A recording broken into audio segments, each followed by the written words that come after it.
Today, we wish to speak to you about self-appreciation. For in appreciating the good within, you also appreciate the light of God within. In appreciating yourself in even the smallest way, you acknowledge the love that sources creation. We know that nature is a go-to for slowing down and re-entering the refreshing stream of now, as with forest bathing. Heart rates drop, serotonin levels rise, and time stands still. Nature is present with us and asks us to do the same. When we do, we remember who we are and who we aren't. As for people who are still in the third dimension with their consciousness, their vibrations are not yet able to resonate with this energy. And we will talk about the energy of transformation of physical matter into light matter.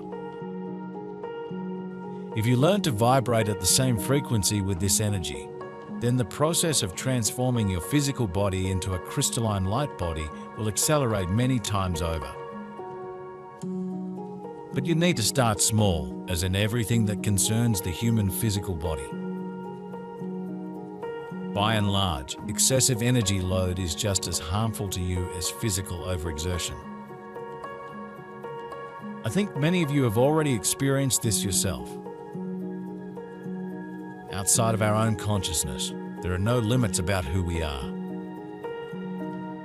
In our essence of being beyond space-time, we are our presence of infinite awareness and creative power.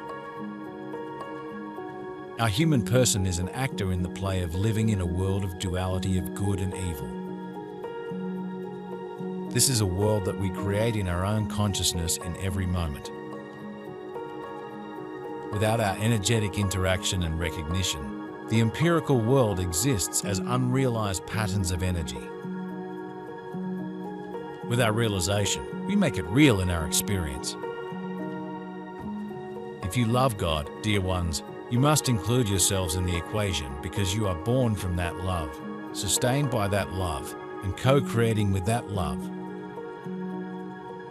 You unleash divine love into the world with every good, kind, loving, appreciative, generous, playful, humorous, creative, or beautiful thought, word, or deed.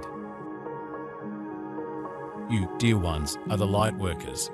You are adding light through the smallest emanations of love to the world every day. You are doing and being good in ways both great and small. It is time to drop the illusion of false humility, time to stop focusing on your so-called flaws, and time to own and appreciate how you allow the divine light to shine. During the holidays, it's easy to become so overwhelmed with the to-do list that we lose sight of our physical and emotional needs. But ignoring these can tip us into the danger zone of overreaction, exhaustion, and even emptiness. Let's presence our bodies by scanning them at least once a day. Are we getting enough restoration to balance all the activity? Are we choosing our food wisely while surrounded by holiday treats? Are we letting off steam by grabbing some daily exercise? Likewise, we can pay close attention to the emotions that might be building up, especially in anticipation of festive gatherings. I don't know about you, but I've become quite the cave dweller over the last few years, and in order to return to my peaceful center, I know that I absolutely need a day or two alone to counteract lots of social activity. This is why I always ask you to work with the energy that best matches your current level of vibration. Always remember that high vibrational energies will not disappear, but will only serve as an additional incentive to raise your own vibrations. Remember how gradually you move from the energy of light and love to the energy of ascension. And now many of you are ready to use the energy of dissolution of the three-dimensional matrix. But the energy we are talking about today is no longer just another step on the path to ascension, but a kind of tool that allows you to prepare your physical body for the transition to the fifth dimension. Although before this you had already been given many practices to transform your physical body into a light crystalline one, all of them were rather preliminary in nature. We have believed that we are subject to experiences that are independent of us, but we are participants in universal consciousness. We are all within the same consciousness. Everything has the same essence of conscious life, and we create our own character according to our attention, both conscious and subconscious. Personal dramas based on limiting beliefs must be confronted, evaluated for their veracity and resolved. When we become neutral in our state of being, neither positive nor negative, we can be beyond fear of the unknown and in the presence of unlimited awareness. We need not live by default. By aligning our mental and emotional processes with the vibrations we love, we can design our lives according to our desires. Our creativity is inherent in our essence. Regardless of whether we are aware of our nature, we are creating by the expressions of our energy signatures. They consist of our deepest beliefs about our capabilities and how we feel about ourselves in every moment, along with the vibratory level of energy that we hold in our attention. When you wake up in the morning, acknowledge yourself. I have chosen to come back to Earth for another day. What a brave soul am I. When you look around your home, can you appreciate the countless little expressions of love you see all around you? Perhaps there's a stone on your desk that reminds you of a vacation. That, dear ones, is a touchstone of love. Can you appreciate the fact that you appreciate something so small? As you feel the goodness of your morning shower, can you acknowledge the fact that you are loving the warm water and appreciating its flow? You are sending a ripple of love into the world with even this tiny thought. As you inhale the steam from your coffee and feel its warmth, can you acknowledge the fact that you are appreciating and therefore blessing the thousands of souls who dedicate their lives to giving you this moment? You care. You are feeling a vibration of love. That matters. The holidays can also be quite triggering, especially if there has been a recent death of a loved one.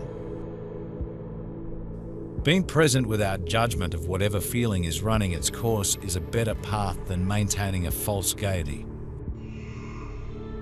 Being compassionate with oneself is the key to moving through it. Then, finding something creative to do that brings back a pleasant memory is a great next step. This can be compared to how a child is first taught to read and write, letters and words, from which he gradually begins to put together sentences. And only when a child learns to read fluently will he be able to plunge into the vast world of books himself, enjoying the works of his favorite authors.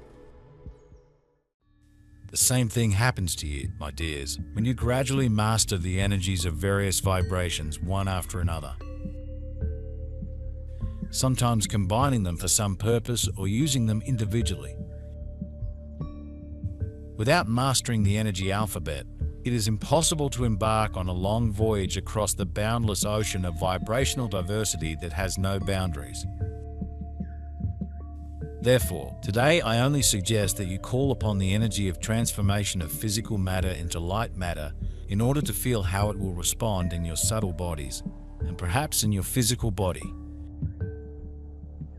Quantum physics has shown that there is no objective world. It is all perceived in consciousness and made real for us by how we realize it. We have control of our attention, and we can imagine whatever we want.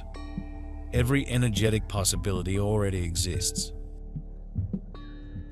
By feeling and imagining ourselves living in the vibratory spectrum we desire, we align with its energy and make it real in our experience, provided we are free of doubt, which disables our creative intent. By believing that we are subject to the limitations of space-time, we cannot open our awareness to our true essence. We put boundaries around our consciousness and we train our subconscious to operate according to our beliefs. We have become our own slave masters. Not a single one of you said before this lifetime, "I will come to suffer to prove my worthiness. I will try to make up for my flaws. I will work hard to convince people that I am good and loving on the inside." You have never fallen short in the eyes of the divine. A loving parent would never tell their child struggling at a prestigious but difficult school, "What a mess you are. Why don't you do better? Show me that you have earned my affection by being perfect." A loving parent would acknowledge the child for their choice and willingness to learn even in a tough situation. A loving parent would acknowledge the child's capabilities, resourcefulness, and ability to succeed. Likewise, your loving Creator sends you a steady stream of support and acknowledgement. When you appreciate and acknowledge yourselves, you are in agreement with the divine's perspective of you. When you criticize yourself, you are disagreeing with the divine. God says, "You are perfect even as you grow into more." If you stood before God, would you say, "I disagree. I am not perfect. I know more than you do, God, about me, and clearly I am flawed"? Beloved souls, God is right on this one. Surrender to love. Acknowledge your own light. Turn the cheek and look away from your flaws as soon as you notice them, and acknowledge your ability to shine even more brightly. In this vibration of love, you receive natural urges and impulses to grow beyond your so-called flaws, as surely as a plant that is given good soil and water will grow. Once we've done all of the above, we get to the best part and what it's all about, being fully present for each other. This is when the love light can flow most brightly by simply enjoying our presencing of the presence of our loved ones. And here's a piece I suggest leaving room for. We've all experienced so much change in recent years that your loved ones may also have changed since you last saw them. Try to meet them as they are now, almost as if they're brand new to you. Lean in and be curious in your non-judgmental presencing. They will love you for it. December always strikes me as full of mystery. Here in the Northern Hemisphere, it's when the nights are long and crispy clear, so the stars twinkle even more acutely. On the solstice, the light begins to return, which in itself is miraculous. And then we have the many significant traditions and legends that have shaped our various cultures, all happening in this same time frame. Caught in our busy lives, we can sometimes take such things for granted, but what if we didn't? As we arise in our being as fractals of Creator consciousness, we are the only force that can limit us. We can believe whatever we want and make it real for ourselves. By participating in the human experience, we have gained great powers of visualization and powerful emotions. Now we need to learn to use them intentionally for the enhancement of all life. By recognizing our true essence and gaining assurance of how we can participate in human life, we can transform ourselves into masters of our lives, living in unconditional love and fulfillment in every way. As we express these energies, we draw the consciousness of humanity into our level of awareness.